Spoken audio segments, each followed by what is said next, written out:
All the Shit Podcast. I'm Mally Mal. I'm Z. And today we have a special guest from New Jersey, the 8-track Baptist, Weylin Coyote. Brothers, sisters, and sinners. How you doing, guys? It's good to be here. We're doing all right. Good. Yeah, it's awesome you can join us on this episode, man. We've been looking forward to Same here. get your story, I'm man. excited to tell it. There's a lot of shit to unpack.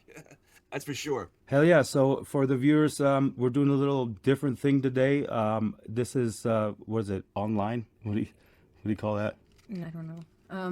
Via internet. Yeah, internet. Yeah, internet, because you're long distance interview. Sorry, I'm from the I hear you, 1900s, man. I'm over so 2,000 years old myself. I'm not hip to the.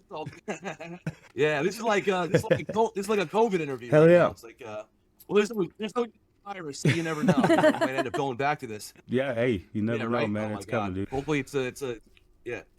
So for the people that don't know you, 8-track Baptist from New Jersey. We're talking industrial metal, 90s style, shockabilly, heavy hitters. Yep. The total, as far as I'm concerned, it's a total package of what's been missed.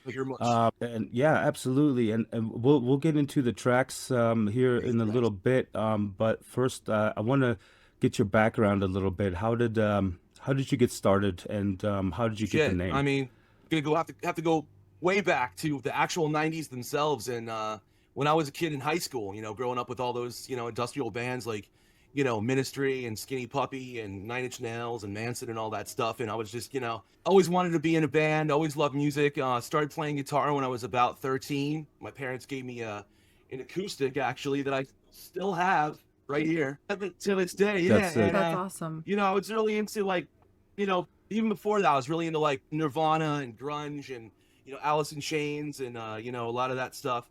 And, just the name popped in my head one day. I grew up across the street from a trailer park. So, I had a lot of redneck influence, and a lot of characters would, come peeling out of there at night, and you'd hear like, gunshots in the summertime, and like they'd be doing, drug deals and all kinds of crazy shit. And there was this guy. So the classic routine. The classic American, white trash scene, America. Yeah, and I was Meth and guns, baby.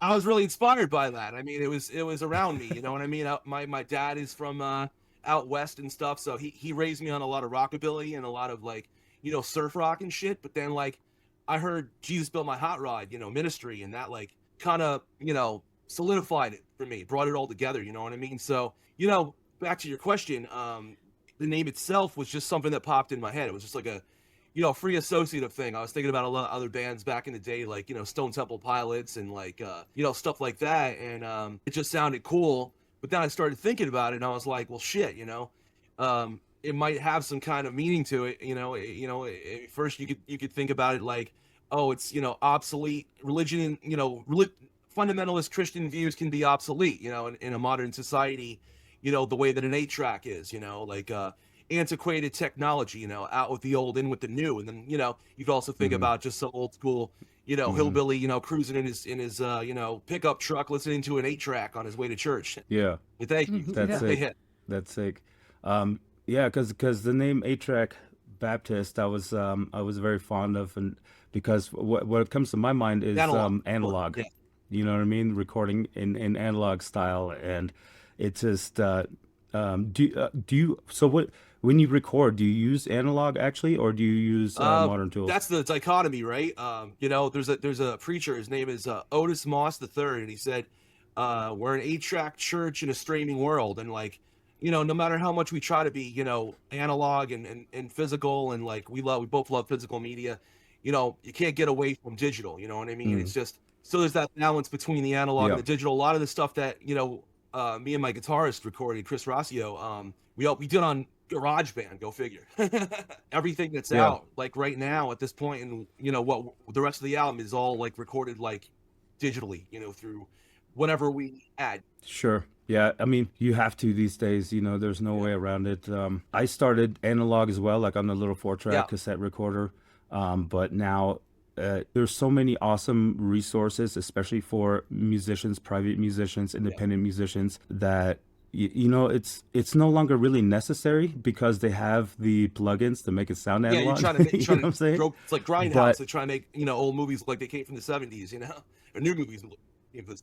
Yeah. yeah, but overall, but when you do, I still have a tape deck just in case I want to record some analog stuff because it just has that It flavor. has that You know what I'm groove. saying? It has that um, a little bit of scratching of the record Right. or like the little tape. You I know what I love that. mean? That's for me, that's gold, man. I love the old school That's what's shit. missing. It's missing the I have a experience. Yeah. question.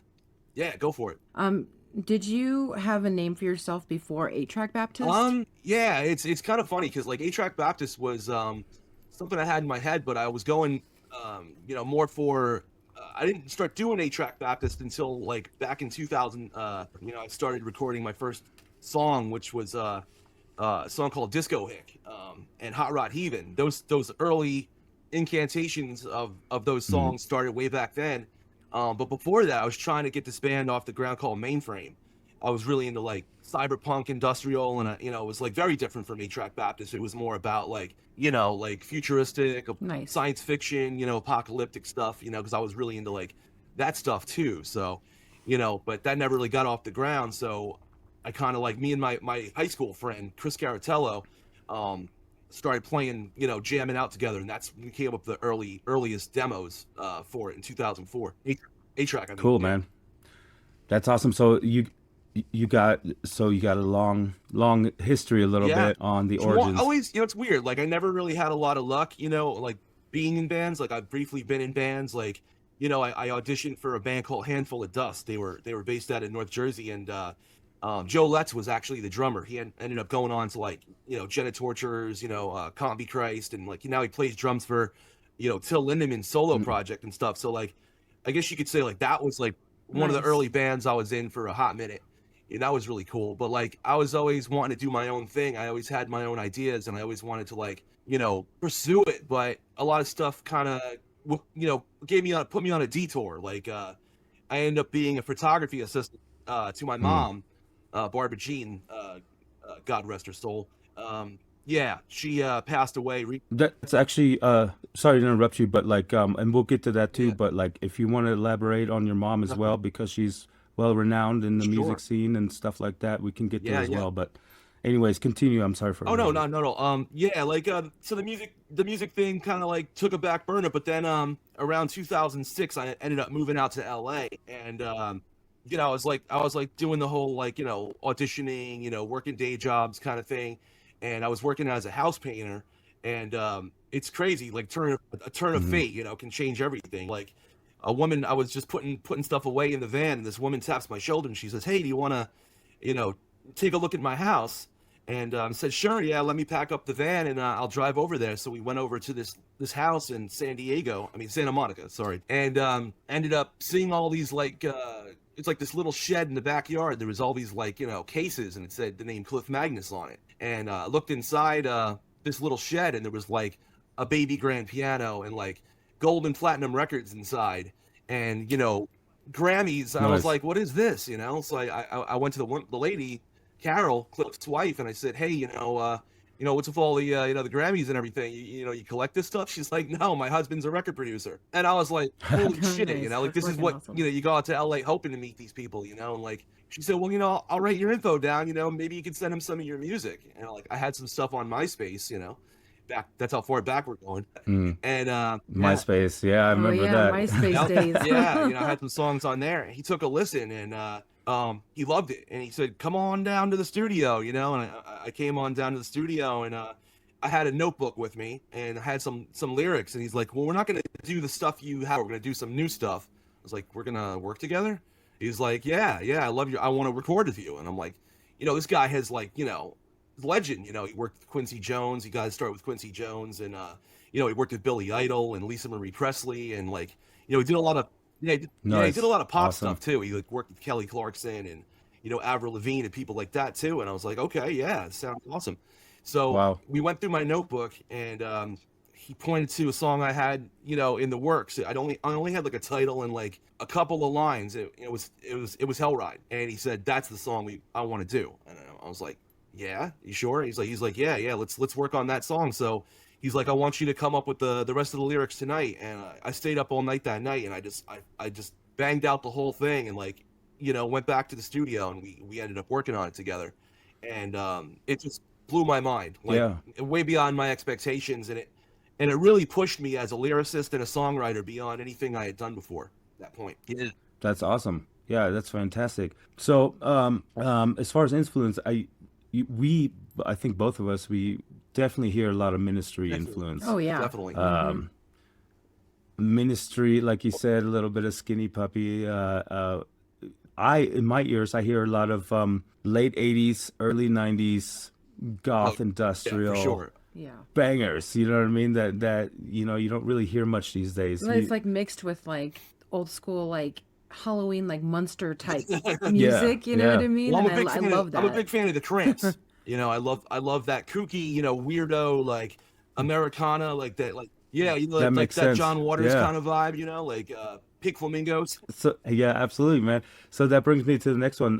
Yes. Redneck Necro. All right, yeah. Right.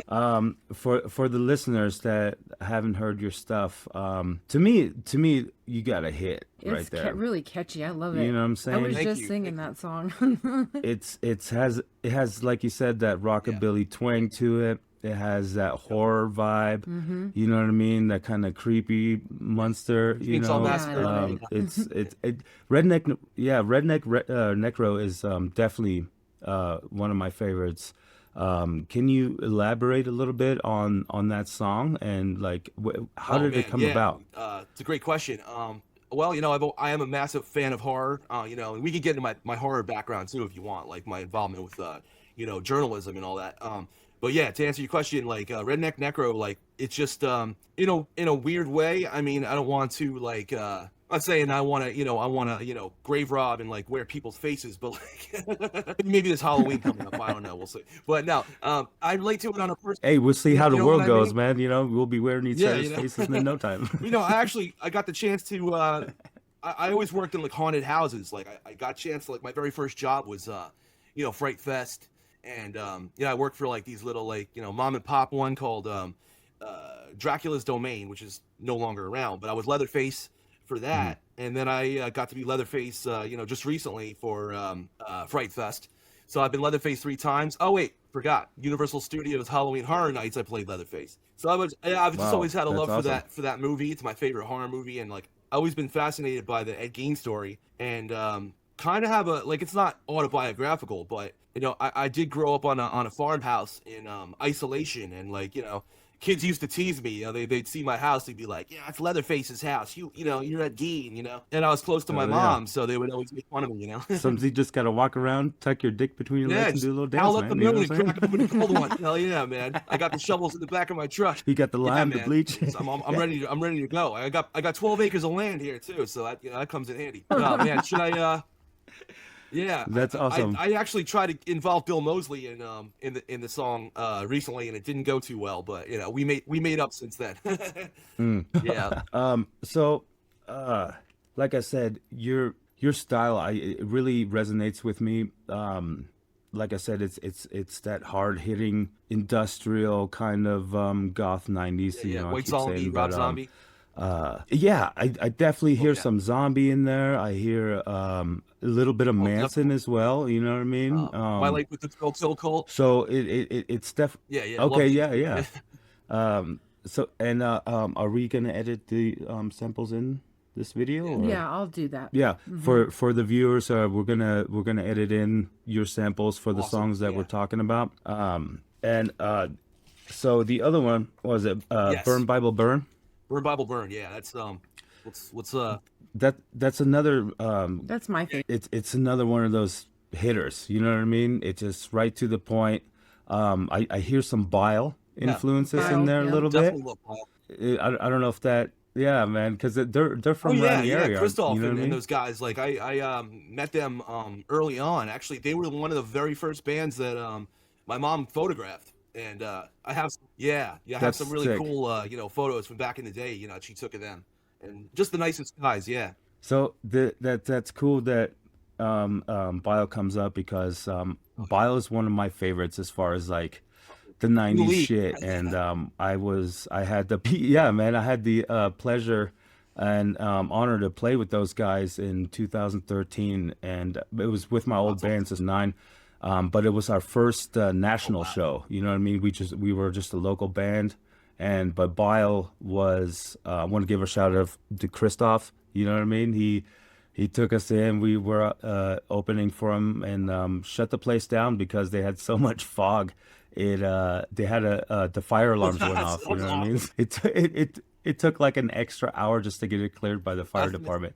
I know. And this was in Three Oh wow. Kings, Denver, when we played with those guys. So I was always a big Yeah. fanboy with them. So if you ever come across them, give Christoph a shout out. Christoph, if you're watching, it's Mally from Suspension 9, now Dead Winter's Dream. Shout out to Christoph. Shout out to But Wild.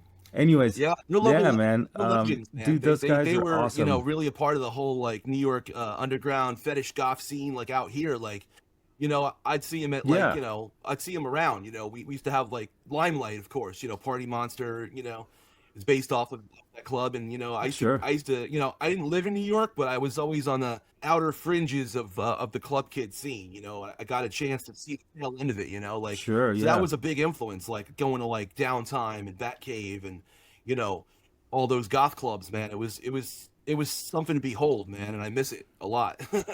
And that's something to be said, and I think you know what I'm talking about too. In Denver, Colorado Springs, in like the late '90s, early 2000s, there was this surge of awesome clubs, Yeah. great music as far as like gothic industrial. You know what I mean? Like people were doing shit, going out and Like at the dancing. church Oh nightclub. yeah, The you told me church, about that. yeah. Yeah, Yeah, that was a yeah, huge one here in Denver. Well, again, back to Bile, the church is where it was filmed for the yeah. So movie I was Strangeland gonna ask Yep. you about. That's one of my favorite in movies, Denver. actually. You know, Dude, yeah, I mine don't know too, if I can man. pull it out over here. You know, I might as I don't know if I could show this, but I have the original script. It's called Runes. Uh, that D. Snyder wrote for Strangeland before it was called Strangeland. Yeah, No shit. yeah, Wow, yeah. really? That's awesome. Yeah, it's Hell actually yeah. sitting behind me on the shelf. You have all the good I got shit, into a flea man. market. It's fucking crazy because I do flea markets sometimes, you know. And like you talk about A-Trap Baptist, man. There's some of the craziest characters you find there, and like I'm just really into that whole like world. I love the real grungy like you know authenticity of things. You know what I mean? I feel like that's missing in music and Yeah. just culture in general now. Yeah, absolutely, I agree with you. And me and Z, we have this conversation quite a lot because there's so much happening, but none of it is really good or authentic. It's You know what I'm saying? yeah, it's just it seems Um, like it's just repackaged. You know, it lacks the yeah. right, and you know, and it's like I said, going back to 8-track Baptist, I find it really refreshing to hear those sounds, especially in its Yeah. raw form. You know what I mean? Yeah. I really appreciate the raw sound of it. You know what I mean? Just like the Yeah, early I ministry appreciate shit, that. you know? And yeah, Yeah, absolutely. you don't hear that anymore. You Yeah, I mean, don't, you only don't. bands I could think of that come And close to it is like bands like you know like Three Teeth or you know horror bands like that. You know, Three yeah, Teeth. those guys. Yeah. Yeah, Yeah, absolutely. So, so Three Teeth has to be a little bit of an influence as well, is it um, not? kind of. Yeah, I mean, no, it's more like I kind of look at them more like contemporaries. You know what I mean? I've met Lex. You know, I saw him in Philly, and we got to talk a little bit and stuff, and we were basically saying the same thing, like how, you know, industrial is just really like, you know, it's not happening the way it used to. You know, horror is still another great band too. But Hmm. you know, the thing is, there are great industrial bands still. You know, there's a band called Street Sex, which you should also check out. You know, and there's Youth Code, and like, unfortunately, they're just kind of just floating out there. You know, you got to just find them somewhere in the internet. You know, Yeah. they're not in your face and promoted like they used to be back in the day. You know. Well, I can say that about you. You know what I mean? And then this is why we're doing this interview right now because I feel like your music should be promoted. Your music should be out there. You know what I mean? Because there's a lot of people, especially like it's not just for the old school, right? It also has a little bit of touch of just keeping modern with the things and shit. And I personally, I think it's really appreciated that your sound is out there and you're Dude, I doing the can't tell things you how that you're much that doing, means to man. me. You know, like I have a word for what you just said. I call it neo-nostalgia. You know, it's a hybrid of something new and something old. It's like something that pays respect to the greats, it's also it's a new revival. You know, it's like I consider this. Yeah, thank you. Yeah, Nostalgia. I like that. That's awesome. That's fantastic. Thank That you, sums man. it up Yeah, right you know, there, it's boy. just it's a revival. It's a revival of rock and roll, but it's also a revival of consciousness. You know, like just keeping it going. You know, the A-Track Baptist Church of Rock and Roll. You know, we're here to testify. You know, Yeah, it's Hell not really yeah. about religion absolutely. exactly. It's just about not in the literal sense, but it's more in the sense of like consciousness. Like just people have, like you said before, like the people dress a certain way, but it's like almost feels like cosplay. It almost feels like Yeah. they're mimicking a culture they know nothing about, but they don't want to celebrate the essence of it. That exactly that. See, and then I have a big problem with that because you see a lot of like I don't know, this might be a little Oh, shit well, talk and all stuff the like shit, that, but you right? see a lot of girls on the Instagrams and Yeah, stuff like that, and like doing the makeup and exactly. doing the bullshit, but there's no real lifestyle behind it because they never lived any They're of doing it. it from the bedroom. I Yeah. have a big problem. Yeah, especially and with Oh, Hollywood plant bands, Hmm. that's all right. all there is right You now. ready to talk? You You know want what to I'm talk some saying? shit? Let's talk some shit, guys. I'm down. Fucking Well, let's talk some shit here in just a second, but first I wanna get back to you real quick. And you yeah. have new Oh, no, I just music wanted to coming talk some out. shit Hmm. about bands like you just said, Sleep Token and President and those kind of bands. That's what I meant by talking shit. Yeah. All right, so okay, we'll just go straight into it, and then I'm gonna go with Yeah, I Dogma. Dogma. agree. I don't like Sleep Blah. Token or Dogma or Dog any of shit. those crap bands. Dude, okay, so here's the thing, and there's a lot of talented new people coming Yeah. out that are doing cool things. Tom McDonald is one of them. Yeah, You know what I I mean? have mad respect for Tom It's McDonald. it's it's little left field for Yeah. my genre taste and stuff like Oh that, yeah. but I love hip hop as well, and he's got some real bangers, and he says it how it is.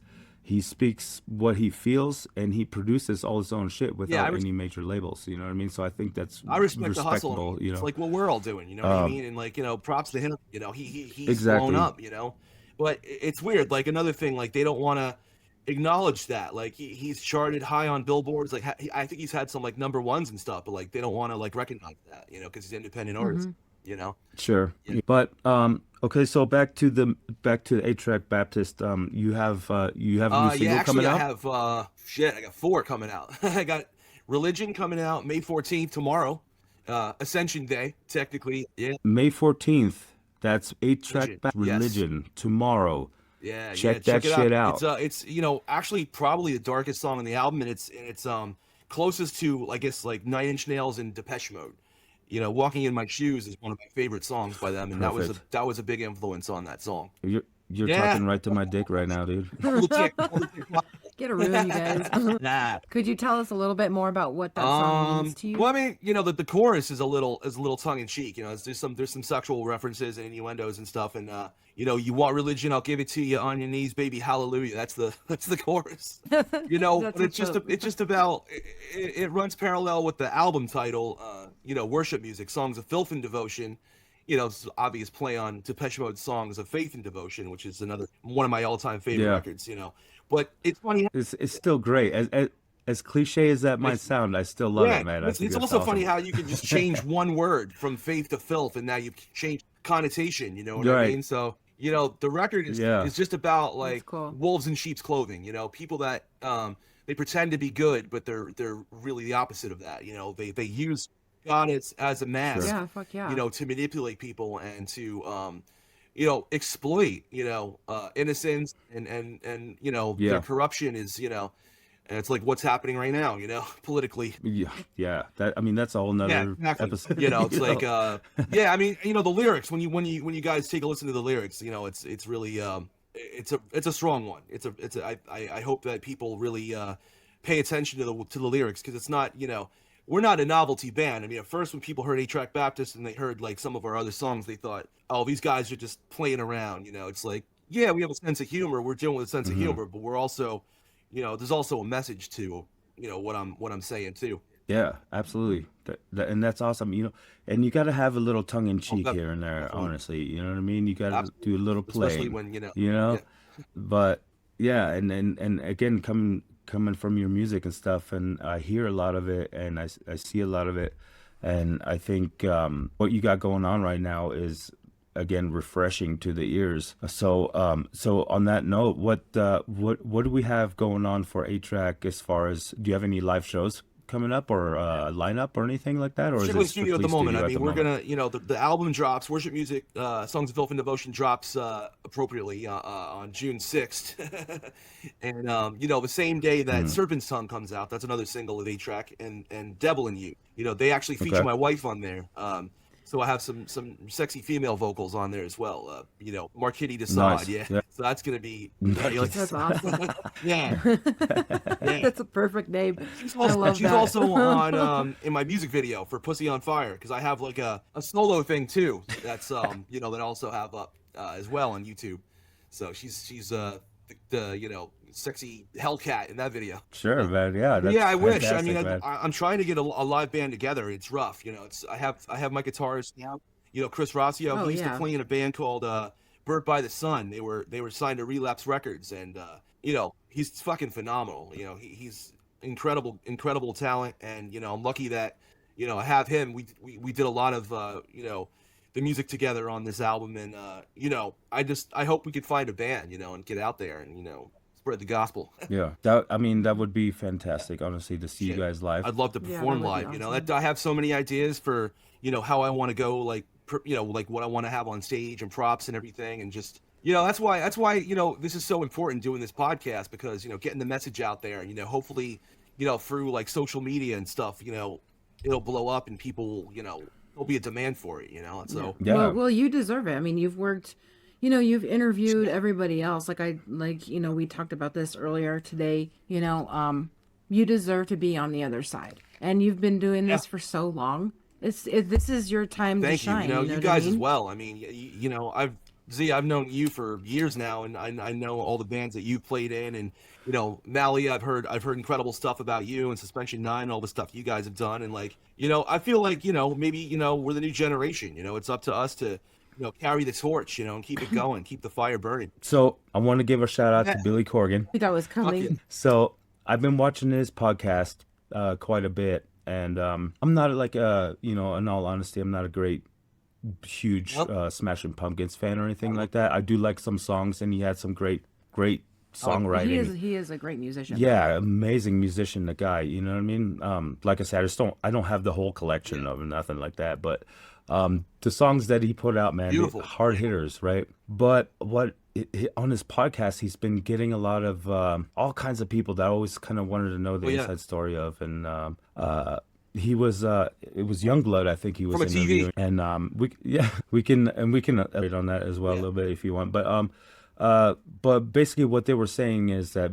Billy's waiting, so because we're like alternative music, if you really want to get broad on the spectrum with it, you know what I mean, we're Yeah, kind of I hear alternative, like you know what I mean, industrial, but I hear goth because influence, but I also hear like a folkiness, like almost like a Mazzy Star kind of vibe to it. Yeah, which I yeah, but and I mean that from like your yeah, side, with your music, our music.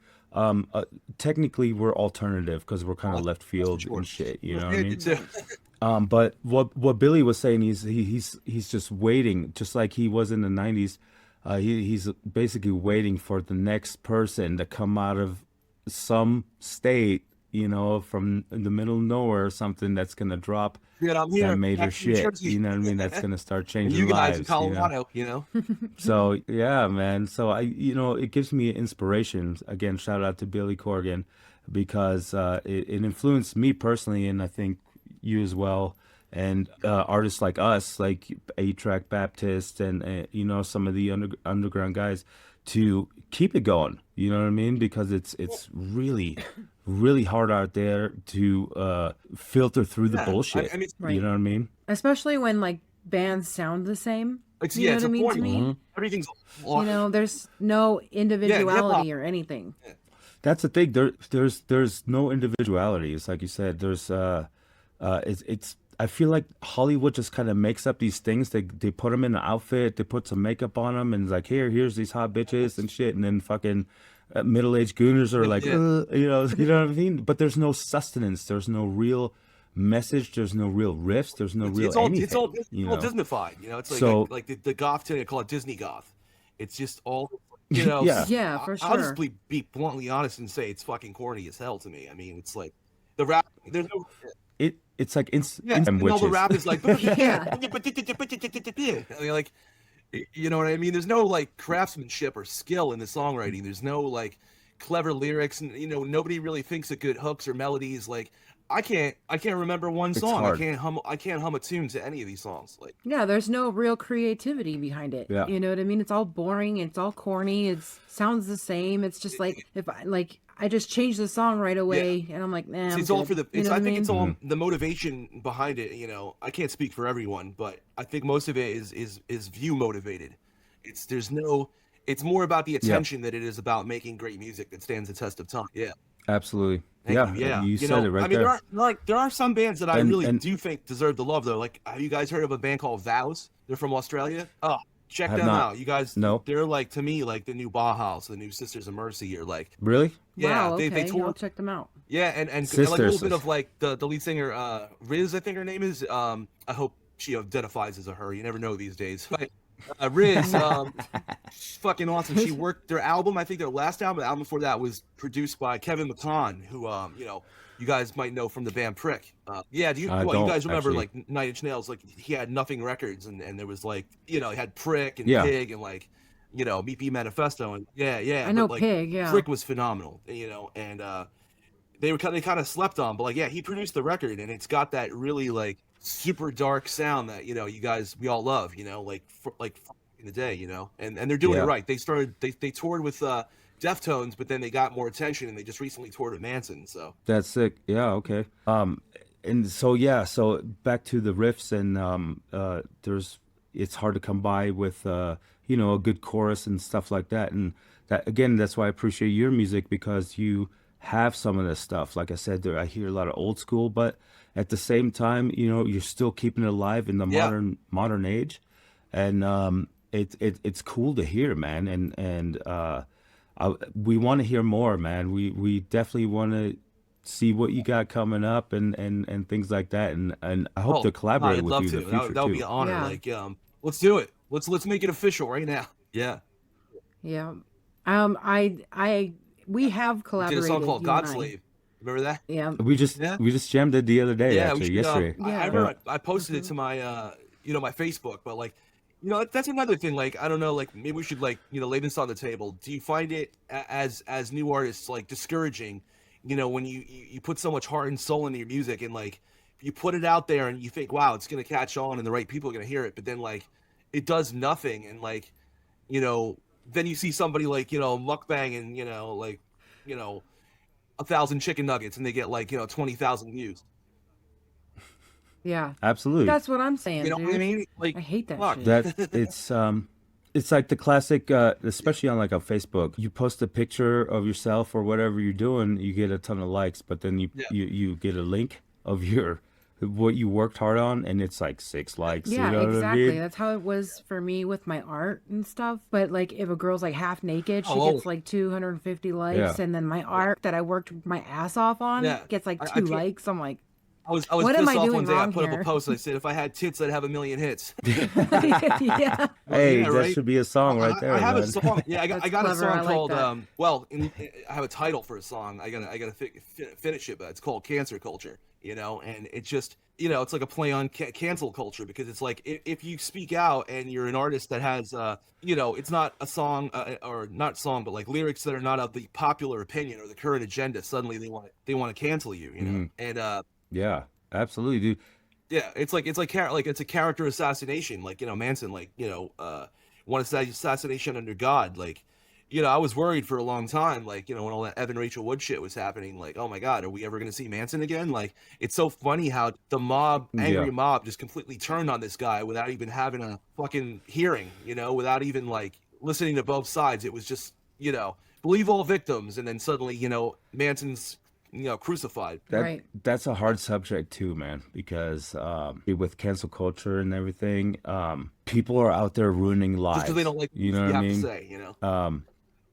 Exactly, or they were burnt or something, you know what I mean? Yeah. Past relationships, whatever. But it's super dangerous out there right now with the internet media, Yeah. AI especially, you could basically make up anything Yeah. and Yeah. people will fucking believe Yeah. it, and it's a hard deal. And we talked about this before we did this podcast, because we had a couple sessions where we just bullshit a little bit. But as far as Manson is concerned, again, I said it before in the last podcast, but I think that his story is one of the great Oh, yeah. comeback stories of all times. You know, Marilyn Manson is one of the last real rock stars, Yeah. as far as I'm concerned. Yeah. Ozzy died, Lemmy's dead.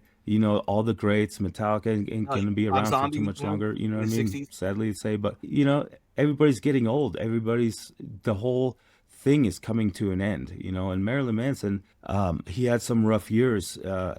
He basically provided the soundtrack to Same my here. life, to my youth. Growing up in the 90s, and Yeah, me too. yeah, we all can relate on that one. With every album, it resonated for the time that it was put It out. still holds up. I And think. then it does always Absolutely. always holds up. But for him to come back sober, his vocals are great again. You know what I mean? Like he's putting in the Best shit energy. You know what I mean? Hollywood, I think. We've seen him twice now. Yeah, looking amazing. You know what I mean? Putting on fucking some of the best performance of his life, man. So again, shout out to Marilyn Manson. Yeah, because I haven't missed a Manson show. He's been pretty much playing, except Yeah. for like the early 90s. But I've seen him at his worst, dude. And it was sad to see that, because he is one of the greats, But these last couple shows that Mally and I went to, he was just phenomenal. He looks great. He sounds amazing. He looks like he did in the 90s. Yeah. Yeah. He looks fantastic. He's you know? back in swinging form. Like he came back swinging, and we need him. We need that voice in music. And there's some things that I know about Marilyn Manson that he told my mom in an interview that I don't know if I can even I'm working actually putting together a book, a tribute to my mom, because she was a photojournalist, rock photographer, and So real quick, let me interrupt you right quick for the viewers. Let's elaborate on your mom a little bit. Give us the name and what she did for the music scene in absolutely. the 90s. And stuff like My that. mom's name was Barbara Jean Wagner, and I started out pretty much, I cut my teeth in the rock world at the age of 17, 18, around 97. My mom started photographing, bands. She worked for a local paper called the Aquarian Arts Weekly, which was anybody that came through New Jersey, was in that magazine. And she went from photographing Bile and, a couple of, more local bands to national acts in a very short time. And she just, at the age of 47, everybody's like, "Oh, you're going to retire?" And she's like, "What? I've only begun," So, she's just, it's unbelievable. The story behind her legacy is really powerful. And, she was just a badass. I mean, I want to call the book, My Mother Wore Combat Boots. That's sick. That's perfect. Yeah. I That's still sick have as the fuck. boots that she wore in the pit. Actually, as a matter of fact, let me just go grab something real quick. These are the headphones she used to wear. Because she wore these headphones. So they've been through the trenches. so awesome. Yeah. So my mom, she's photographed everybody from, and interviewed everybody from, Marilyn Manson to Rammstein to Ministry. She was friends with Al Jurgensen. She, Mudvayne did a lot of Amazing, early yeah. stuff with Mudvayne when they first started. That's when she got on board pretty much in the late 90s, early 2000s, and covered a lot of the what you would call new metal bands, Yeah. Static X and Dope and Society One and all those kind of bands. So this book is gonna be jammed. Did she ever do anything American Head Charge or anything No, like that? actually, it's one of the only bands that she never. Oh man, No. I got some stories. If you want to talk about, if you want to talk some shit, I'll talk some shit about everything. Yeah. Okay, so Again, I'm not trying to trash anybody, but like as far as American Head Charge, I didn't buy it at the time, man. You know what I mean? I didn't feel it, dude. I felt it was really rehashed, kind Yeah. of Yeah. a little boring. I have like one song that I like Violent from them, Reaction. and that's I had probably a lot one. of respect for them up until I don't know how much what I can get away. What can I say? Really, am I allowed to like You can say anything you want. Yeah. This is America, baby. Freedom of speech, Second Amendment. Trump said so. So let's do it. I got to know Aaron Zilch, their keyboard player, through a friend of mine. Actually, his name is Ken Hark. Shout out to Ken Hark, Brothers Grimm Sideshow. Mhm. My mom was involved in Sideshow, and around 2003, and we got to know Ken, who was like used to play guitar, not guitar. I'm sorry, drums for Styx, and so he was like involved in the whole like 70s rock scene and stuff, and he was a sideshow Okay. collector, and he ran this awesome sideshow called the Brothers Grimm Sideshow. It was a traveling sideshow freak show rather, that came to New Jersey one summer, and my mom just fell in love with it. So did I. We started photographing him. We ended up hanging out with the Enigma and his then wife Katzen, the Tiger Lady, and Slymenster Hyman, Danielle Stamp from Guar was fire Hmm. breathing and everything. And yeah, Nice. so that was really fucking Yeah. cool. I ended up briefly joining the Enigma. I played bass at the Juxtaposed Woodstock Body Arts Tattoo Festival with him in his old band. Was it Human Marvels? But yeah, I'm kind of Oh. going off subject, but at the same time, it does tie in. Yeah, so through Ken Hark, he introduced me to Aaron Zilch, who was really into sideshow and circus and stuff. And I thought, well, fuck, I always wanted to have like Mm. a rock and roll freak show. I always wanted to incorporate like, sideshow acts and a band that could do stunts, mixed up with the music. And me and Sure. Zilch got along on that level, but he was just very cocky. Like I wanted him to like remix my song "Pussy on Fire," and he sends me back a remix without my vocals on it. And I'm like, oh, Oh shit! what the fuck, Oh dude? my Like, God. he got mad at me because, I was questioning that, like, oh, like, yeah, last time I talked to him, like, Yeah.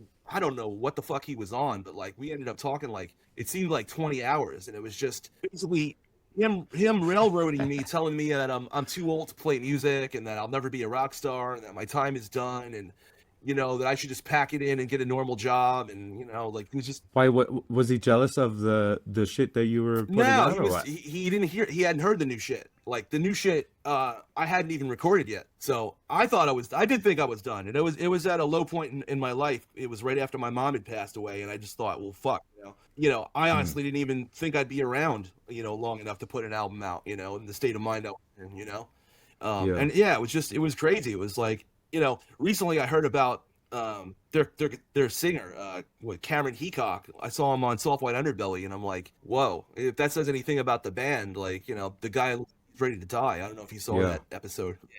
That's sad. Oh. I watched some of it. I haven't seen that episode, but Yeah, yeah, is he's it on drugs? fentanyl, and like I kind of like I felt Oh really yeah. bad. I almost feel like I want to reach out to the guy and be like, hey man, Mm. yeah. Yeah, American Head Charge was Yeah. just, That Yeah. dude. That. they were cool. I liked them up until the point where I kind of got to know the keyboard player. Yeah. Mm. Just on a side note, as far as fentanyl, how is it out there in New Jersey as far as Mm, like the drug scene? I know I'll hear yeah. it's pretty bad. You know what I mean? Yeah. Like when 2020 hit, new wave drugs start hitting, and like people are losing their minds. So I'm just I lost Yeah. family members Yeah, I recently lost. to that. yeah. So My homie just died a couple of weeks ago, fentanyl overdose. You Oh, know what I mean? yeah. Shout out Heard to that. Fizz. Yeah. Rest in peace. Well, I don't know too much about what's happening here in New Jersey, but like definitely in Kensington, in Philly, like you know, it, Yeah. it How probably far is 40 that from you? minutes. Yeah, yeah, it's not too Really? far. That's it? 40 minutes, an hour. Holy Yeah, shit. like it's like Yeah. zombie land over there, man. I was about to say, so the Yeah. zombie You apocalypse only, is right around you at only your have to front fucking door. pay extras. Just go there with a camera, and you make a zombie army. It's sad. I mean, it's just like but we have a president that's more concerned with building a ballroom than helping the homeless, and yeah, that's fucking bullshit. The greatest the American. lie I think Ever that was told. Yeah. ever told, dude, because he did everything the opposite, And I don't want to get too much into politics on this one, but it's crazy, and like because it has an effect on all Oh of yeah, us down too. the You know line. what I mean? As far as creativity, yeah, because when all of a sudden everything goes up, gas prices, it's hard to stay creative when you're constantly stressed out with Survival, rent or gas or whatever the day-to-day food, life, just Yeah, that's dude. why, like, it reminds me so much of all those movies like back in the day, like RoboCop and Mad Max and all that stuff. Like, I feel like we're like living in that reality now, without the The Terminator, or Terminator. without the cool, like, all the cool shit. It's just, yeah, he- it's a He's a learning learning computer, computer. or man, Ecto Ectoskeleton over living cybernetic tissue. organism, cyberdyne systems. Yeah, like if I could vote for any, I've never voted, by the way. Like, I don't believe in it, because it's all the same shit on both sides, whether Republican or Yeah. Democrat, like liberal or not, or It's I agree with they're just that. high yeah, fiving each they're other all in the background, dude. Like, Right. look at make these each other assholes fucking cigar. Oh, but slaving if I away. could vote for anybody, man, if they could change the law and get Arnold in office, he's got my vote, man. Dude, Yeah. Arnold would have Ah, my vote too, man. yeah, Yeah. dude. Like, he's he'd be a true American president, because he has a love. He's the I remember president. when I lived in L.A., he was the governor. They had the shirts. They had like Arnold on as the endoskeleton, and it said the governor on it. Dude, Hell That's yeah. that's awesome. rock star I, shit I right just there, I man. just love Arnold, man. As a kid, I used to fucking like work out and like read those muscle mags and stuff, Oh and yeah. like pumping iron. Dude, Yeah, pumping iron? Dude, if you're down on yourself and you watch that video, you will yeah. fucking get jacked. I've done it. I've done it too, man. I didn't go too far, but like I tried. But, Yeah. that's the problem. We don't have any heroes anymore. We don't have anyone to really look up to. In the world, and something that takes us out of this grim Hmm. reality that we live in. That I feel like, to a certain extent, Yeah. rock needs to show people that you can have fucking fun, and enjoy yourself, and have a great time and party, and everything's too reality based these days. Like, even the movies. Like, I used to love the escape, the entertainment provided. Yeah. Yeah. And entertainment is one thing too, because like it falls in the same category as Yeah, actors, yeah, musicians, stuff like that. Creative people are here to provide an escape for other people that don't have yeah. creative Or juices. You know what I mean? something that can Um, inspire people to get out of their shell. Hey, they're doing it. I yeah. can do it too. Keep them living and stuff. Like it's crazy. And Z has the same stories of like back in our bands. We used to have people come up to us and be like, "Hey, your music saved my life." You know what I mean? Hmm.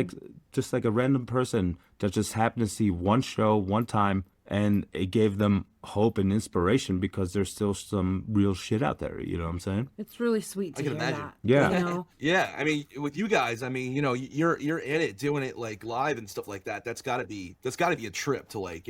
Well, we haven't done it live. Okay, so we've been in live bands and did some tours and things like that. But with our new band, Dead Winter's Dream, it's is that here? Yeah, I think that's here. They call it But with Dead Winter's Dream, it's you know what I mean. I'm Oh sorry, we yeah, lost Like well, inspiration stuff. inspiration. Yeah. So with stuff like that, we try to find a lot of inspiration from and current, kind of dialing back yeah, to what we were saying earlier. And it's just it's hard, like I said, when you have the constant pressures of life. And going back to Facebook too, you know what I mean? You post a photo, they get likes, and you yeah. post a link, they don't. It's That's it's really discouraging. yeah, it's really hard to filter through It the really is. bullshit, Yeah, you with know. some kind.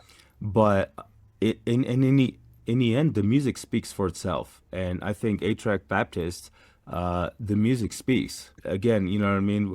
I want to hype you up here because, like, again, I hear the old sounds, and you know what I mean. It's just a sound that has it's been missing Yeah, for a long time, yeah. I'm honored to hear that and from you, especially to being yeah, so like hardcore in that scene, and being in Suspension 9, and like, just I got mad respect for the both of you.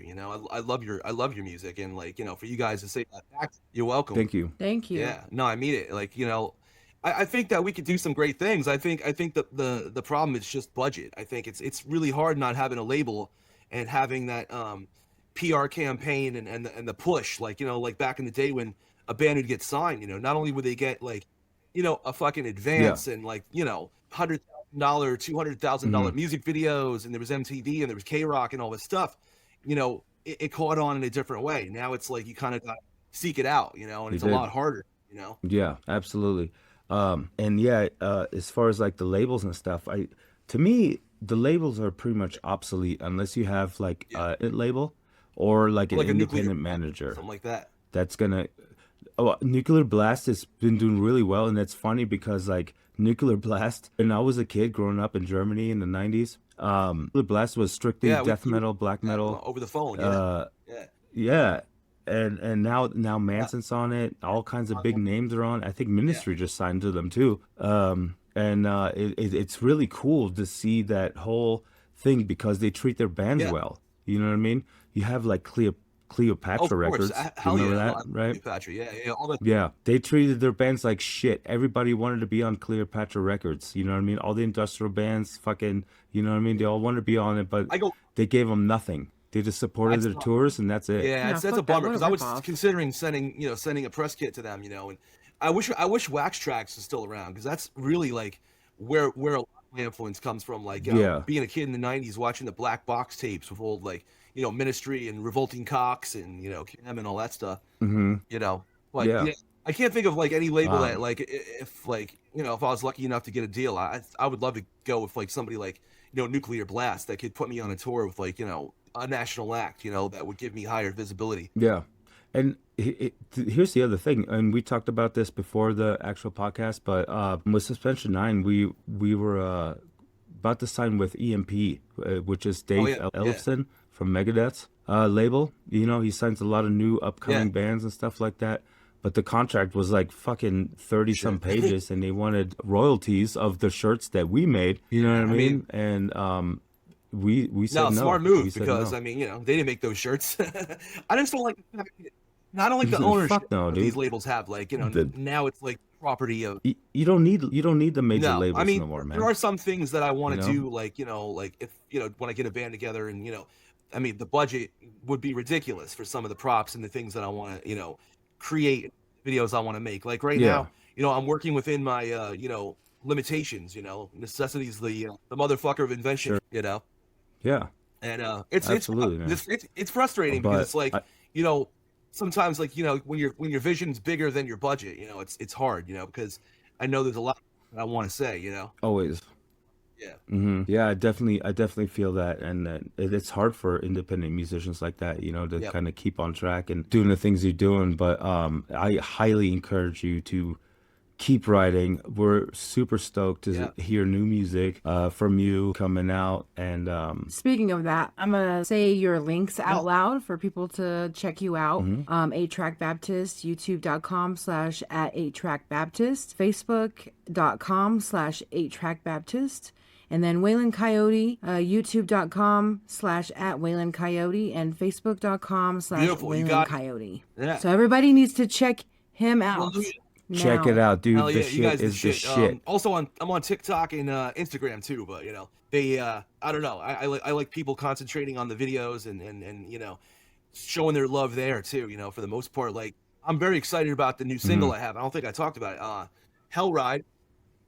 Yeah. Let's talk about the Yeah, single, that's coming Hell out Ride. the same day that well, that's for the Weylin Coyote stuff. It's coming out the same day as the 8-Track Baptist worship music.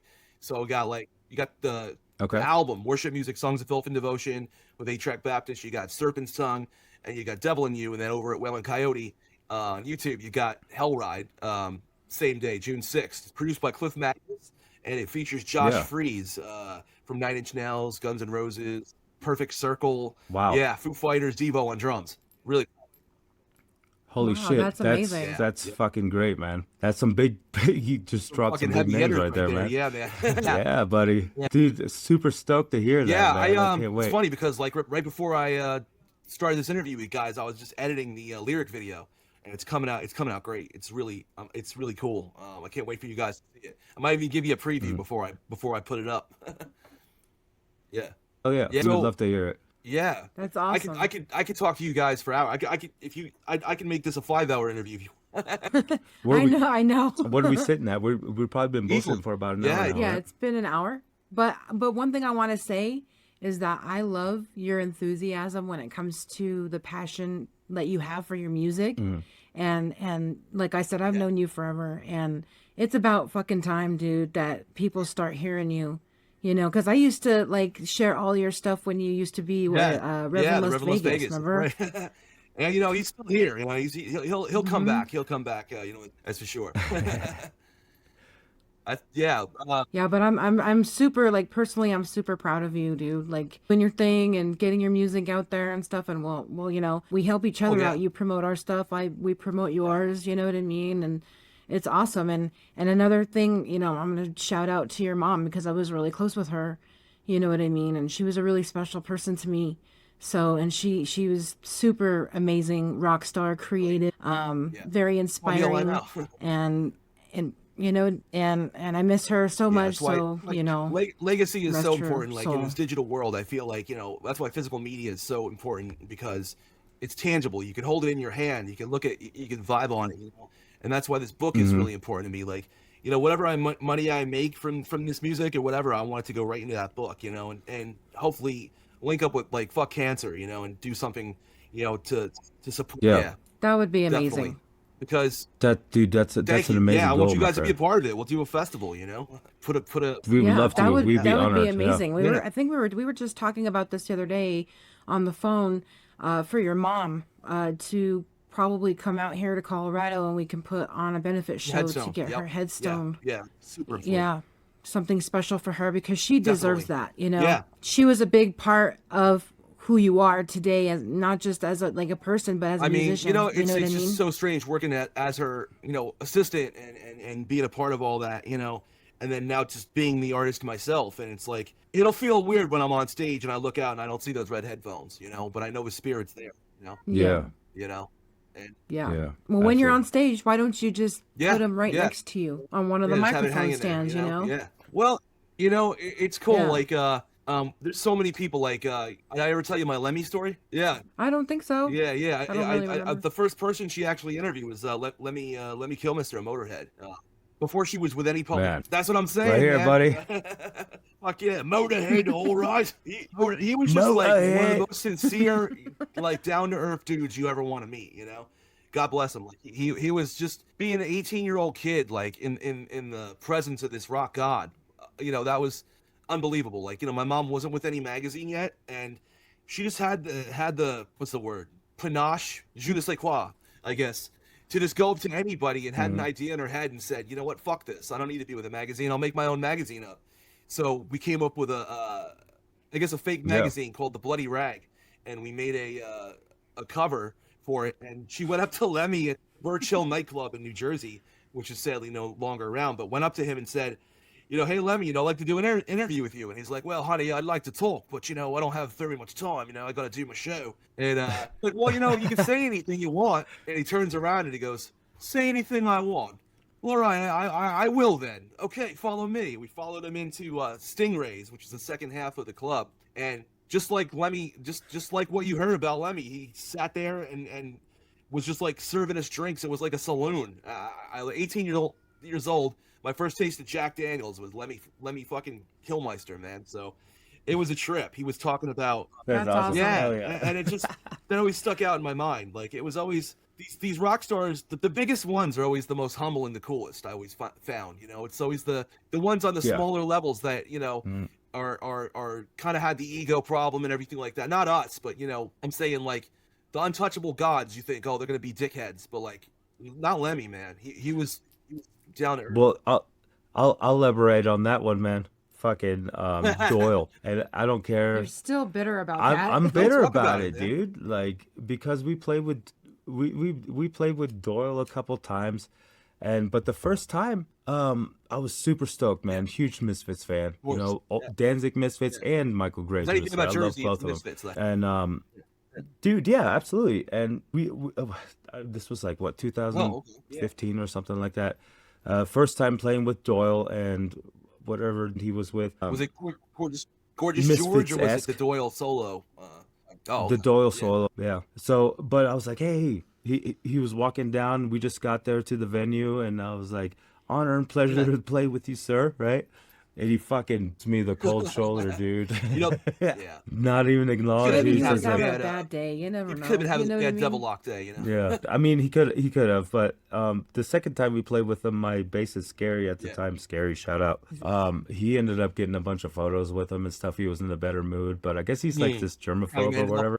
But still, man, it just kind of crushed my shit a little bit. You know what I mean? I'm like, dude, I was super stoked, and we were still up and coming at the time, you know. Little bitter taste in your mouth. Yeah, man, it sucks. It sucks when people you used to look up to disappoint you. That's why they say never meet your heroes. Yeah, your heroes. It's true. Yeah. Yeah. I mean, there's some that have definitely not disappointed me. Manson's definitely one of them. You know, a great guy. You know, Lemmy, of course. You know, and Corey Taylor, Slipknot. You know, Chad. You know, Diddy Paul was really cool. You know, like Vinnie Paul. Yeah, I heard he was a really nice guy. God bless him. You know, like so. A lot of the people I've met over the years, awesome. But then there's just people that are like, all right, that's it. I'm fucking burning all your records. You know, like I'm never gonna listen to you again. You know? Yeah, for real. Yeah, I heard Manson was really nice in person. He's like really shy and quiet, but like really definitely. really. I've met some people. Obviously, let's see, like Belphegor, Helmuth from Belphegor. He was really awesome to me. I painted him a picture. And like on a canvas and everything of him, and Belphegor wrote me a special post on their Facebook page, which I was like, fangirling, you know what I mean, about it. And he messaged me, personally messaged me on his personal page, and he's like, I guess it broke on like the airplane. He was trying to get it on the plane, and it broke, but he still like he fixed it and he hung it up in Belphegor's rehearsal studio, so in Austria. So I was really super stoked about that. And then and then I also met one time and I was a really huge fan of hers, but I was but it's a whole different story, I guess. But I mean, I've met some. I mean, Doyle too. I opened for Doyle Wednesday 13. I interviewed Wednesday 13. Great guy. Yeah, and we opened for Brother Lynch when I was in the Undertakers. Yeah, Twisted Insane. The Torturers. I collabed with Jen and Torturers, and I love Jen, Mistress Jen. She's like really so sweet, and I love her so much. And I also collaborated with Boo the Ghosts and Crucified. Boo the Ghost. We got to give a shout out to Boo the Ghost. We had him on the last I watched episode. I watched the episode. I want to give a shout out to him. He's definitely part of the family, part of the things. So a little shout out to my man, Boozer. Yeah, Boo. Yeah, Undertakers. I don't know. You guys, what's going on with that? I mean, right now I'm more focused on Dead Winter's Dream right now, and we want to get Boo on some stuff, to collaborate with him. Yeah, and Sicko stuff Psycho like that. Fire. As far as thank you. As far as like the Undertakers goes, like performing wise, making new music, it's probably not going to happen anytime soon. That's just because like we're always so busy in our personal lives, but also, I'm trying to focus on one thing at a time. Of course, I want to add Boo, in the mix too. No. Can't leave him out because that's my best friend, and I love him and he's family. But yeah, I mean, we're kind of taking a break right now. We're not even a full band anymore right now because it's really hard to find band members. Like we're missing a bassist, and everybody keeps fucking bailing.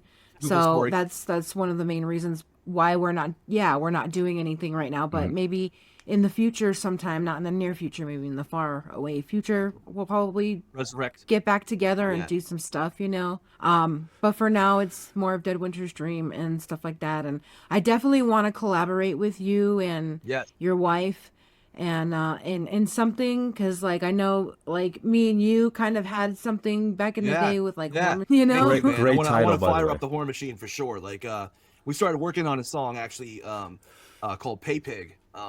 It's kind of funny because like she used to work as a dominatrix, and that's what they call a lot of these clients that go to get their asses beat. Yeah, that's good. That's awesome. So it's the German spelling machine, War Machine, and Machine. I even have a title picked out already. I want to call it Sadomechanism, the first album. Yeah. That would be a little bit different than 8-Track Baptist because 8-Track's got a little bit more of a a vintage retro vibe, as to where Horror Machine will be just like full on, hardcore industrial and futuristic. That's another thing I appreciate about you is your way on thing. I love how you know what I mean. I'm a sucker for that. You know what I mean, because I like to do it myself. You know what I mean. So, for example, we have our new album for Den Winter's Dream is called Agenda Fluid. It's rather than gender fluid. You know what I mean? But I love that you use what do you call this? What Double do you call it? entendre. Yeah. Tundra? Yeah, that's the one. No, it's sorry, I'm from Europe, so double-headed entendre with the Agenda Fluid. Yeah, man. I love that shit, dude. Fuck yeah, I mean, keep it going, back to man. Ministry. I mean, that's what I loved about Alley. Like, the fucking Psalm 69, Land of Rape and Honey, Houses of the Mole, like all that kind of stuff. Like, that's 8-Track Baptist, like Songs of Filth and Devotion.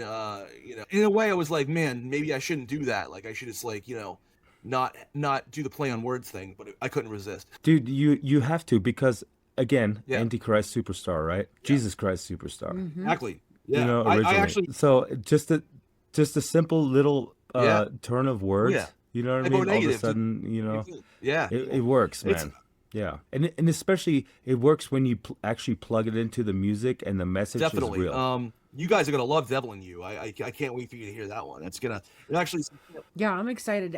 I like the artwork, which I'm gonna be posting on this video. That's my wife again, Markitty Desad. Yeah, she wanted to be a part of the interview, but she's doing some other stuff right now. But like, she definitely shout out to you guys, and she shares her love for sure. We appreciate that, and shout out to her. Yeah. She's a great singer. I mean, like, we plan on doing a cover of Bloodletting the Vampire song by Concrete Blonde. Like, we got that one in the works too. Yeah, so it's just nice. That's one of my favorites. It's a classic. I mean, the Weylin Coyote stuff leans more towards like the monster stuff, the horror stuff. I've got a song called Mad Monster Orgy, and like that leans more towards my spooky side, which I love.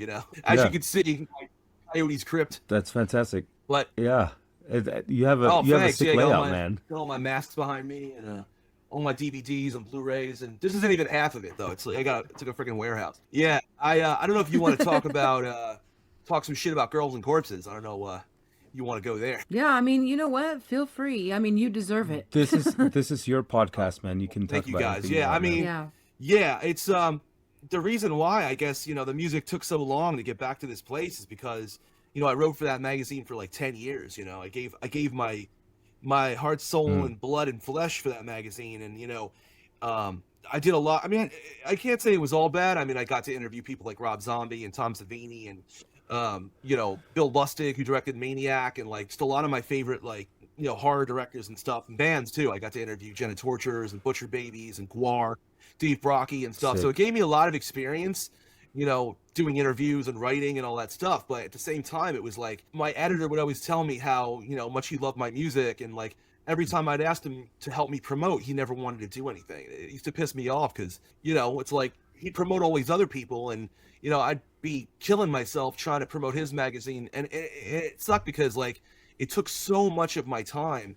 I was doing 4 to 5 articles per issue, and he'd have me contacting all the publicists and setting things up for him, and it just seemed like he was using me as a stepping stone to glorify himself at the end of the day. Mm-hmm. Yeah, absolutely. We've tried. I tried to patch it up, but he won't talk to me. But honestly, it should be the other way around because my mom. Yeah, no, don't do all that. You've done so much for this guy. Like, you don't owe him anything. Fuck you, Corpsey, Robert Ryan. Fuck Girls and Corpses. Fuck you, Robert Ryan. Yeah. Hey, Robert Ryan, if you see this, fuck you, man. Yeah. Yep. I mean, Dighead. I mean, that's All the Shit podcast is what it's about, right? That's that. I was like living in the guy's shadow, and I felt like, he would treat me like, well, even if you do nothing again with your life, at least you have the legacy of Girls and Corpses. Fuck you. No, fuck that. Dude. Yeah, what the fuck? What a fucking dick, dude. Douchebag, what a tool. You're a tool. He used to refer to me as Girls and Corpses token goth freak. I was the fanboy, wow. Oh, you're just a fanboy, Yeah, what's he doing right now? Well, all right, so Girls and Corpses went belly up in 2017 and turned into a movie company, and they make these like shitty low budget, horror movies. He thinks they're Academy Award winners, but after the magazine ended, he wanted me to write reviews for him "Oh, I'll pay you $100, but you can't put your name on it." Like, why No. the fuck would I do Yeah, that? see, that's the shit. No. Yeah. And Dude. yeah, I was like, no. Dude. Con Yeah. artist. And Con he had the artist, nerve. man. There's a movie called Pig Killer. It's streaming on, I think, Tubi. And Jake Busey's starring in it. He actually had the nerve to name the pig in the movie after me. No, the pig. Yeah, That's you sick. you said that. What's up? That's fucked Yeah, up. when my mom That's passed really fucked away, up to he do. said, Like, "Oh, now your mom is dead. She'd make a great zombie." Wait, he named me it after the pig. you? And yeah, yeah. Oh shit. yeah, and then he was talking shit about his mom Oh after she fuck. passed away. Holy shit. That's dude. Yeah. Fuck you, Ryan. Yeah. Was it Ryan Reynolds? Ryan Reynolds. What's your name? Jeffrey? Nobody knows your name. Jeffrey. Yeah, Fuck he's out like of he's here. like the He's fucked a lot. not Jeffrey Epstein, but he's like the Harvey Weinstein of the horror genre. Basically, he just always used the magazine to fucking get girls, and like his wife had a double. Yeah. He's Effrey Jepstein. Epstein. Effenstein. Effrey Jepstein. Yeah, that guy is a fucking total yeah. I asshole. mean, last time I heard from him, he was, I really hate the way things turned out. I wish we were still friends. I don't know how much longer I have to live. I have melanoma in both my lungs, and I'm like, I have a soft spot for people with cancer and suffering. So of course I wanted to patch things up and make things right. But then I was like, hey, can we talk on the phone? He's like, oh, I got to see my schedule, and then I find out he's doing award shows and all this shit, and I'm like, dude, you're that sick. You're not doing award shows, Yeah, exactly. It's just another lie to fucking make you his slave again. Yeah. You know what I mean? To steal your fucking creativity, your art, your craft, and claim it and put his fucking name on it, which is bullshit. He would put typos in my shit on purpose. Like, he made me and Merle Allen from the Murder Junkies enemies because he fucked up Gigi Allen's name. I interviewed Merle, and we did a whole tribute to Gigi Allen, and I was so proud of it. And then I find out that I'm sitting on the toilet on my fucking birthday, and Lou Rasconi, Murder Junkies, artist, that does their artwork, calls me up. He's like, hey man, you got to see this. Merle is trashing you on fucking Facebook. He wants to fucking kill you and your editor. And I'm like, me and my editor, I got nothing to do with that. Like, he wrote Gigi Allen, Gigi, because we had an Australian porn star on the cover that spells it that way. Like, what do I have to do with that? What the fuck? I did my end of it. Wow, sabotaged you, dude. Oh, he would do that all the time. Like, I interviewed a rapper named Mr. Hyde. It's just MR period Hyde. He spells it MISTER Hyde. Back in the days, Anton LaVey used to call those people psychic vampires. Is right, man. I actually got to know his grandson a little bit. Stanton LaVey. Yeah, me and Stanton were Dude, psychic vampires is gonna be part of the gig. For any artist, creative musician, whatever. Well, that, and especially if you have like a good heart too. Yeah, they're gonna leech on you. They're gonna take advantage of you. They're gonna break you down, make you think you're not shit because you're doing the things that you're supposed to be doing. I thought that after because we had worked so closely together for those 10 years, I thought, well, fuck, I'm gonna be a part of the film company too. Like, maybe I'll get a bit part or get to act in the movies or even have my music on a soundtrack. And he would like call me up and be like, oh, well, do you have Necro's phone number? I want to get 3 Necro songs on this album. And I'm like, well, what about my stuff? Oh, yeah. Eventually we'll put you on there. Yeah. It never happened.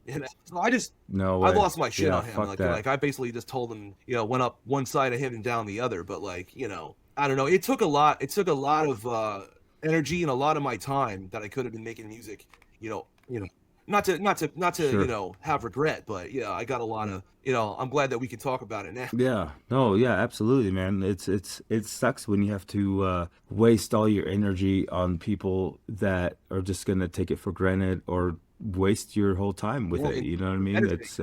It's a all reoccurring thing. Especially with band members, anything like that. How hard is it to get people on the same page to focus on the same dream? You know what I mean? It's crazy, and it's discouraging. Like, you go through lineup changes and blah, blah, blah, this and that, and you have opportunities open, and all of a sudden shit just folds in half because somebody fucked up or somebody, you know what I mean? And myself included. I'm not even gonna like sit here I'm above the rest and shit because I fucked up shit myself, you know what I mean, because of my own shit. But it's extremely hard to find people to be on the same page of things to share your dream. I mean, absolutely. I don't even know where the band members are going to come from. I kind of just like throw my feelers out there. If there's anybody out there that wants to join 8-Track Baptist, I'm looking for a bass player, uh, rhythm guitar, fucking keyboard, drums, the whole nine. So hit me up on Facebook and or TikTok or Instagram. Dude, yeah. If we were in the same state, I would definitely be Dude, in your band, dude. well, Horde Machine already, man. I mean, 8-Track 2 also, that's the thing. Like, I'm already thinking about a second album. I've got a title and some ideas rolling around. Like, that the gears never stop spinning. Nice. Like, that's the thing. Like, it's only begun for me. Like, I feel like this is just the starting point right now. Even though Yeah, Yeah. absolutely. If you and your wife come out here, I would really like to record music video for you for one of your songs because I'm awesome really at that. good Yeah, at I that. love, and the So desert too is my favorite.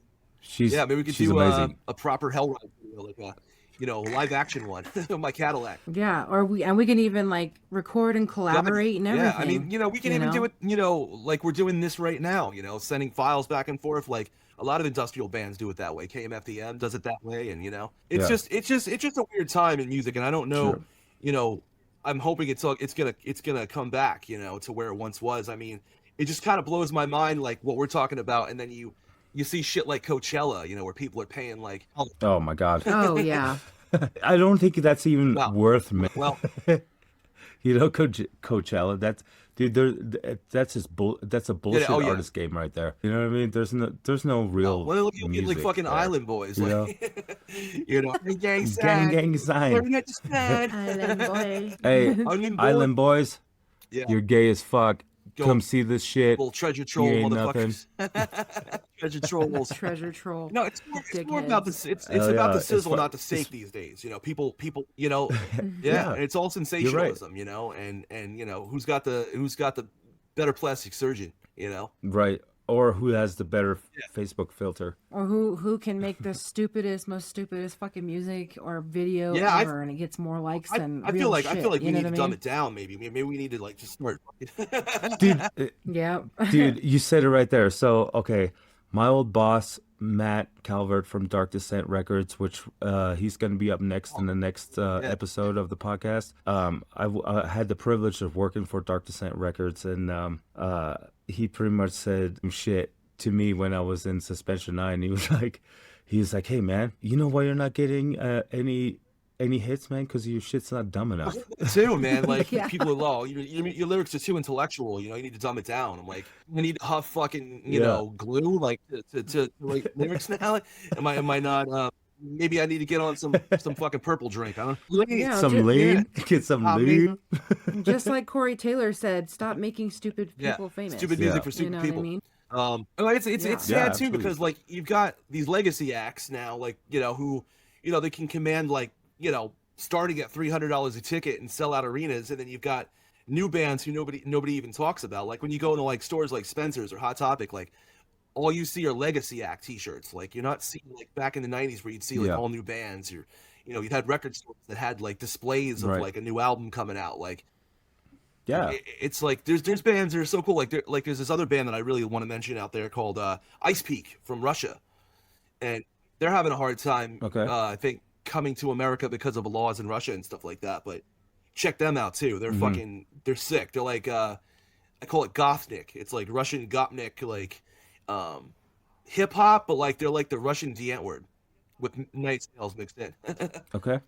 Yeah. Gotcha. Yeah, dude, and that's another thing is, and I think we touched on it earlier a little bit, but like there's so many people right now that have the creative fire, and there's a lot of good music out there, but it's not being heard. You know what I mean? Because it's being overshadowed by these Hollywood plants. Well, you know what I mean? If you want, They don't want real creators be successful because they know the modern age will take away the money from the labels because we don't need the shit no more. We don't need them no more. So the major labels like Interscope, fucking I don't know if is Geffen still around, who knows, but like all these other major productions, they're just putting out these fake made plants, if you want to call them bands, that are just there to sell because they're losing the actual artists.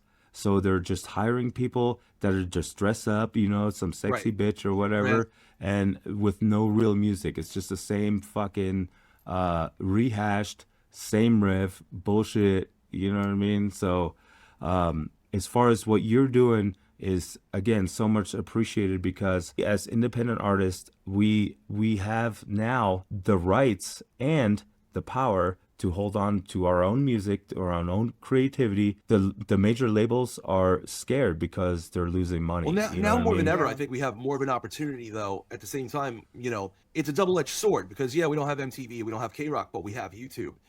We have all these social media outlets where we could get our music out there to the world with the click of a button. As to where back in the day you'd have to wait all day to see a Nine Inch Nails video on Total Request Live. Yeah. TRL, TRL Born fucking Neos, spanking new. I was that kid. Oh yeah, the Dope hell Show. yeah. Remember that? Manson's interview. Oh, dude, I waited so fucking long Oh for yeah, that man. I fucking remember video. I stayed up all day, like, oh, he's coming on. But I had to watch like fucking R. Kelly videos, P. Diddy, first. Yeah. I'm gonna piss in your ass, babe. Oh my god. Yeah, and then you got like Justin Bieber, like, what the fuck was that? He's playing on a laptop. Yeah, okay, so on Justin Bieber, Yeah, that poor guy. I feel for that kid, man. I do too.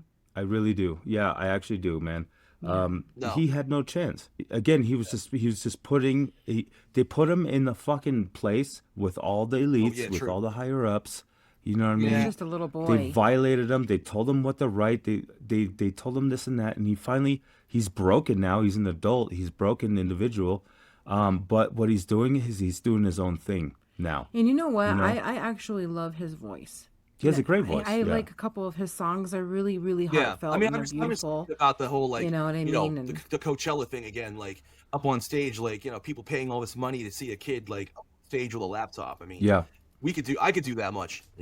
Sure. I mean, I've done that. I You know, have when we too. didn't have a drummer, I had to have a laptop for backing tracks and shit. You know that's what I how mean? the Undertakers started too.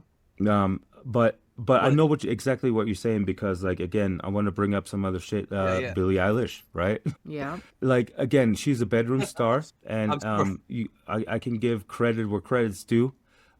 She did make it on her own, as far as I know. I don't know the story. I'm sure she's a rich I don't know the kid. story there. You know what I mean? But it's just one of those things and shit. She has some songs that touch younger generations, because they're heartfelt and things like that.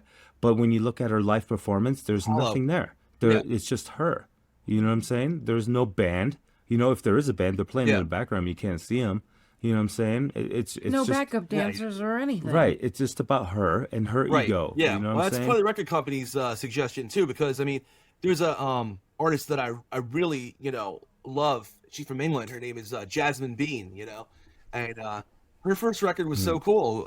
I'm trying to remember what the title was, but she did her first single was Worldwide Torture, and it was just so dark and twisted. It was like fucking Saw and like Candyland, and she had this really like cute like fairy goth aesthetic mixed with like horror, and it was really disturbing and awesome. And then like she got signed to Interscope, and the second record didn't have any of that, and it's like even if I got signed, as broke as I am right now, if a label told me we want to sign you for all this money, but you can't say this and you can't say that, I would turn it down. Absolutely. Yeah, fuck Absolutely. yeah, dude. I would Yeah, too. 'cause- Like, that's bullshit. Why the fuck should I censor myself for Right? you assholes? Back to You square know what one. I mean? I might as well just go to get a fucking day job. Yeah, you're not being 100% authentic. No, and that's what it's about. Like Yeah. we want you, but we don't Yeah. want you.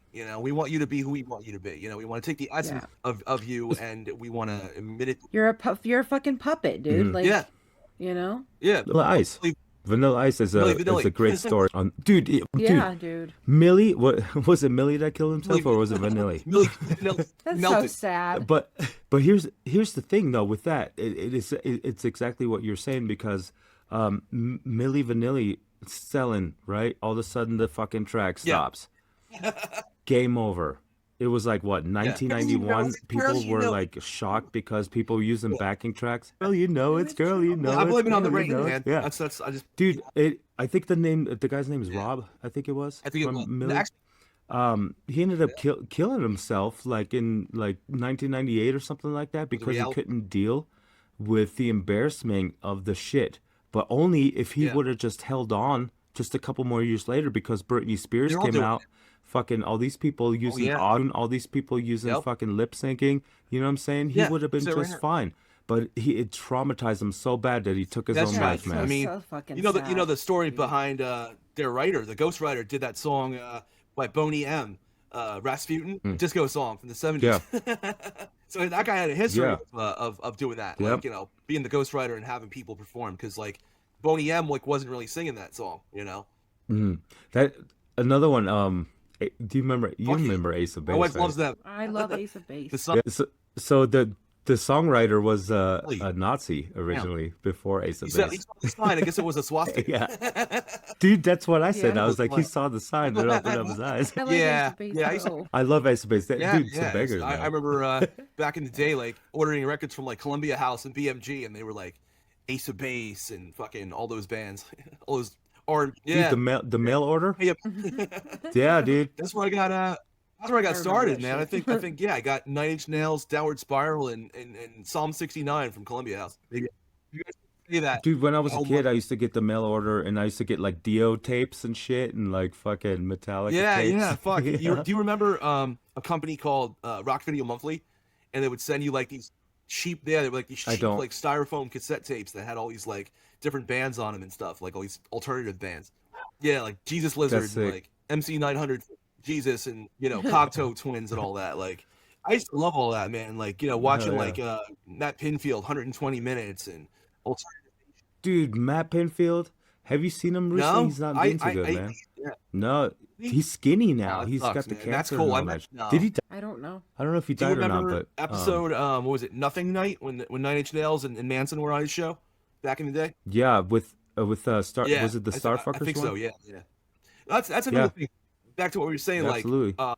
I want to bring the danger back into rock and roll. Like, I don't compromise. I won't apologize for anything I say. Like, if I'm coming forward to say it, I'm saying it for a reason, and I feel like that edge needs to come back Yep. into rock and roll. People are too politically correct and too afraid to speak out. They're afraid to like Mm-hmm. because of cancel culture and all these things. Like, fuck it, you know what I mean? Like, if you're not 100%. yourself, then Yeah, I you're a agree. construct. You're not. What are you doing? Yeah. Right, exactly. And that's again, you said it. You've been saying it all night, man. You just have the words for it, man, and I appreciate that. But the danger in rock and roll. So for me personally, that's a big hitter because for the last 15 years, 20 years, there is no danger, man. You know what I mean? Like, I hear some rock, I hear some things, and it's good and stuff like that. But where's the attitude? Right. Where's the danger? Where's You know what I mean? And passion?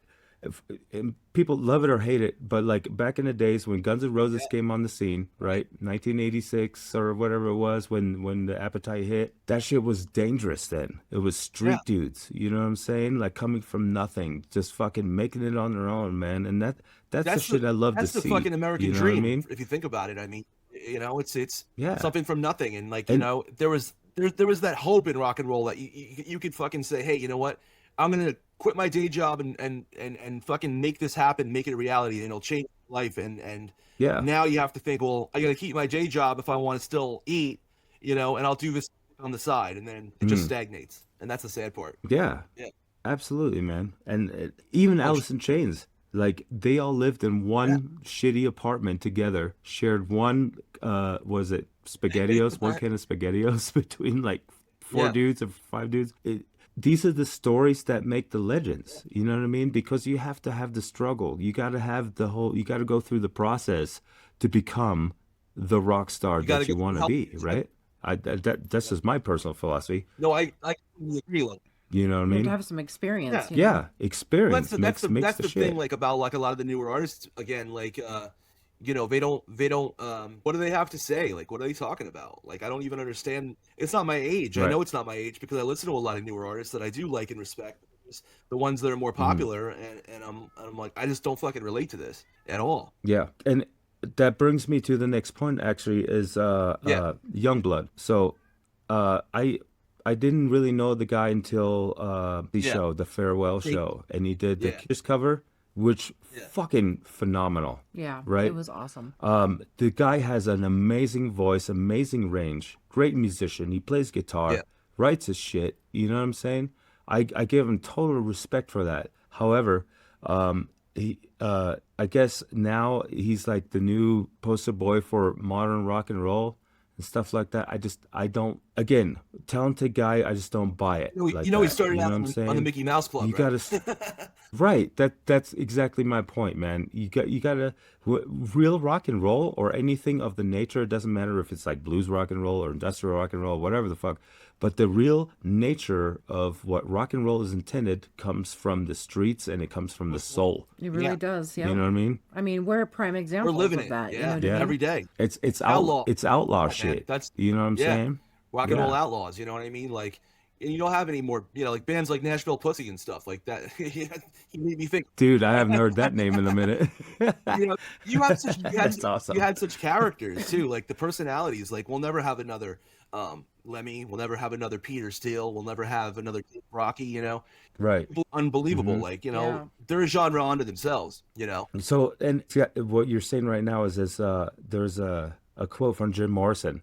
He said to Ray Manzarek, the organist, he said, let's make the Yeah, myths. yeah. It's funny. You know what I mean? We You mean got to make the myths. Like Dionysus, we got to make the actual stories. You know what I mean? It's up to us well, to make this shit happen because there's nobody seriously, else in line. to quote my mom's interview with Manson, one of the things he said, it was, and it sticks in my head to this day. He quoted I think Willy Wonka. He said, we are the music makers and we are the dreamers of dreams. And that's Mhm. true. Mm-hmm. We are the Yeah. we are the music makers. I Yeah. can definitely We relate dare to to that. dream. I think that's another thing. We dare to dream and dare to say, we're not prisoners of this construct that society has created. We're not just gonna fall in Yeah. line and Yeah. conform.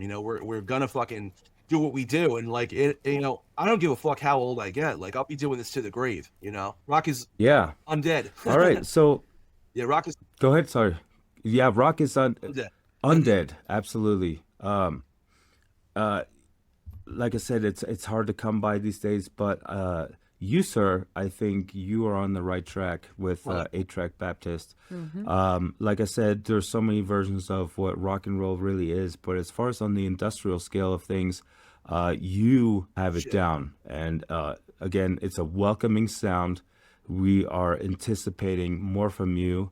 And again, for the viewers, today, was it March 14th or May It's 14th? 11. I know that. No, yeah, Today? it's the 13th. Lucky 13th. Yeah. All right. So you have a new Yep. single coming out? Tomorrow. No, religion. Hellride? Religion's dropping tomorrow. Yeah. Yep. Religion. Get religion. Religion drops tomorrow. For the viewers, check out Religion. It's gonna be sick. 8-Track Baptist. If you're looking for the hard hitters, the '90s, the summing it up with some new, Bless me. fresh attitude in its most rawest form, check out 8-Track Baptist. Mixed with a little nostalgia. Always, man. Like, again, your music, we've been jamming it, for the last couple weeks. You know what I mean? We put it in our playlist and stuff like that, and it holds up, dude. Yeah, It it really holds up. does. I was just singing your song earlier before yeah? we Yeah. started. It's catchy. Yeah. You have and again, you have the catchy moments. Especially, again, my favorite is Yeah. Redneck Necro. It just has the twang, it has the catchiness, and then Bible Burn, the hard hitter. You know what I mean? The fucking just, ugh, you know what I mean? You're on the right track, sir. And So much. we are honored that you're able to share your stories with us on All Yeah. This Shit podcast. You guys were first. You popped the cherry. but- You're my first interview. So Yeah, that's this awesome, is going man. down in That's history. Yeah. Yeah. So for the viewers, tell the viewers what you got coming up and All where right, you yeah, can find it. I've got the full length. Well, it's actually 8 songs. I made it that way on purpose. 8 tracks for 8-Track Baptist debut album. It's called Worship Music: Songs of Filth and Devotion. It's going to be available everywhere on all streaming services. June 6th. I've got 2 singles dropping the same day: Serpent's Tongue and Devil in You. And like you mentioned, Religion's dropping tomorrow, May 14th. And then I have another single on my solo music channel on YouTube called Hellride, produced by Cliff Magnus, featuring Josh Freese. And yeah, you can find it. You Awesome. can find it on the 8-Track Baptist, like Z said, YouTube.com/@8-Track Baptist or YouTube.com/@Weylin Coyote. And yeah, I mean, just spread the word, like, subscribe, and Absolutely. come worship. Yeah. And I'm pretty sure we could put the links in the I will description. put the links in the description on the pages on Oh, the channel. thank Thank you so much. Yeah, yeah, and the singles too, the artwork and everything. Yeah, Absolutely, man. it's been a pleasure. It's been a Well, hell ride. it's Been a hell been of a an ride. amazing Hmm. man. It was awesome having you on here. Yeah, thank you so We much. could sit here and talk for hours, Yeah, honestly, you know what I mean? Because like we just keep it going, you know what I mean? Like I'm in the mode, I want to hear more yeah, shit, you know what I mean? We might have to make it a part I'd 2. love to. Yeah, Yeah, You know? sequel, yeah. vice versa. Yeah, I'll definitely do the same and promote you guys as well. One big family, Manson family. Hell yeah, that's right. Hallelujah, guys.